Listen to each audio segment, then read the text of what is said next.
News, दलित पीडित व शोषित जनतेचा खणखणीत आवाज। मादुला नगर पंचायत मध्ये जेव्हापासून भाजप सरकार सत्तेवर आहे तेव्हापासून एवढं मादुल्यामध्ये 200 कोटी आणले सांगतात, पण 200 कोटी आणल्यानंतर एवढा मोठा भ्रष्टाचार होत आहे। रोड नाली बांधकाम केलेले आहे, रोडचे म्हणजे रोडचे भेगा पडत आहे, नाल्या तुटलेल्या आहेत, लोकांच्या घरामध्ये पाणी घुसत आहे, गार्डन बनवलं आहे, त्या गार्डनमध्ये पुरा कचरा पडलेला आहे, ना झाडं लावलं आहे, असं वाटत नाही की त्या ठिकाणी गार्डन आहे म्हणून। अशा प्रकारे या महाविद्यालयामध्ये एकही प्रशासकीय अधिकारी 5 वर्ष टिकत नाही। याचा अर्थ की महादुलामध्ये एवढा मोठा भ्रष्टाचार आहे की या ठिकाणी एक पण सीओ थांबायला तयार नाही। याचा अर्थ असा आहे की भोगारा ग्रामपंचायतमध्ये चौकशी लावतात आणि या महाविद्यालयामध्ये जे 15 वर्षापासून भाजप सरकार आहे, या ठिकाणी जे पालकमंत्री आहे त्यांनी चौकशी लावून तर दाखवा आणि सांगावं की किती मोठा भ्रष्टाचार, 200 कोटी आले तर 200 कोटीचा भ्रष्टाचार। आतापर्यंत यांच्या जेव्हापासून सीओ ढोके होते त्याच्यानंतर आतापर्यंत गव्हर्नमेंट ऑडिट नाही झालेला आहे। या ऑडिट अगर झालं तर या गव्हर्नमेंट ऑडिटमध्ये एवढा भ्रष्टाचाराचे वाटोळे निघतील। मादुला नगरपंचायतचे या ठिकाणी भाजपचे नगरसेवक काम करतात, नगराध्यक्ष काम करतात आणि भाजपचे ठेकेदार आहेत, भाजपचे कार्यकर्ते ठेकेदारी करत आहे। अशा पद्धतीनं भ्रष्टाचार होत आहे। तर इथलं जे सरकार आहे, इथले जे मंत्री आहेत त्यांनी ठोकले आहे।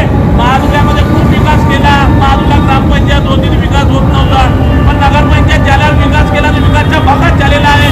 अशा पद्धतीने स्लम एरियामध्ये एका ठिकाणी एकाकडे म्हणतात की ढोळपट्टीमध्ये आम्ही पट्टे वाटप करू, अरे अजूनपर्यंत पट्टे वाटप तर झाले 16 ते होऊनच नाही राहिले पूर्ण।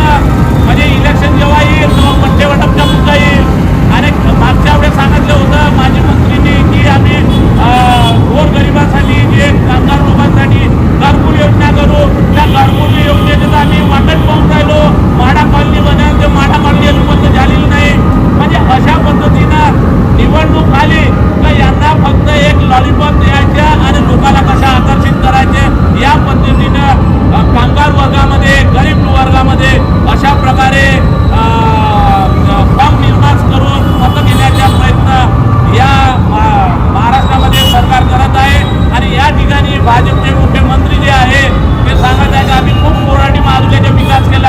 आमचं तर असं म्हणणं आहे, अरे विकास केला तर मादुला कोराडीने नगर परिषदच करून टाका ना, कशाला ग्रामपंचायत ठेवली? एकीकडे मादुला ग्रामपंचायत होती त्याला नगरपंचायत केली आणि कोराडीला ग्रामपंचायत ठेवली। अरे याचा अर्थ का तुम्ही मादुला कोराडीमध्ये तुझा भाव करता? याच्यावरून साध्य होते की एकीकडे खूप चांगल्या सोयी द्यायच्या आणि दुसरीकडे सोयी द्यायच्या नाही। एकीकडे सांगतात की खूप पाणी पुरवठा करत आहोत आणि खूप देत आहोत, पण दुसरीकडे पाणी पुरवठा पूर्ण होतच नाही। अरे अशा पद्धतीनं ह्या महादुल्या जनतेला केव्हा न्याय देणार? ठीक आहे, आमचे काही लोक पोटा पाण्यासाठी त्यांच्याकडे जात असतात तर त्यांनी खुशाल त्या पार्टीत द्यावं, आमची काही मनाई नाही। पण निवडणुकीत सारखं राजकारण करावं, नंतर विकासाचे काम करावं। अशा पद्धतीने काम अगर झालं तर या महादुला कोराडीमध्ये विकासाच्या गंगा होईल। एकीकडे सांगता मंदिरचा विकास केला, मंदिरचा विकास दिसतच आहे, मंदिरचा विकास काय होत आहे?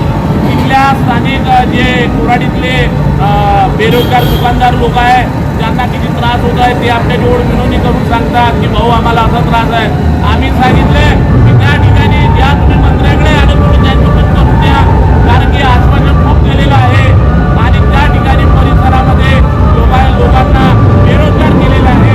अशा पद्धतीनं या भ्रष्ट मंत्र्याविरुद्ध आम्ही आता एक जन आंदोलन करू आणि या ठिकाणी महादुलामध्ये या सर्व महादुला नगरपंचायतीने जे भ्रष्ट केलेला आहे त्यासाठी आम्हाला उपोषण करण्याची माझी मानसिकता झालेली आहे। आणि आम्ही गांधीवादी आंबेडकरवादी लोक आम्ही याला न्याय देण्याकरिता आम्ही रस्त्यावर उतरल्याशिवाय राहणार नाही, याची आम्ही महादुल्याच्या जनतेला देतो। आणि यामुळे या राहणार नाही याची आम्ही आमचा व्हिडिओ जास्तीत जास्त लाईक करा, शेअर करा आणि आमचे YouTube चॅनल सबस्क्राईब करा। धन्यवाद।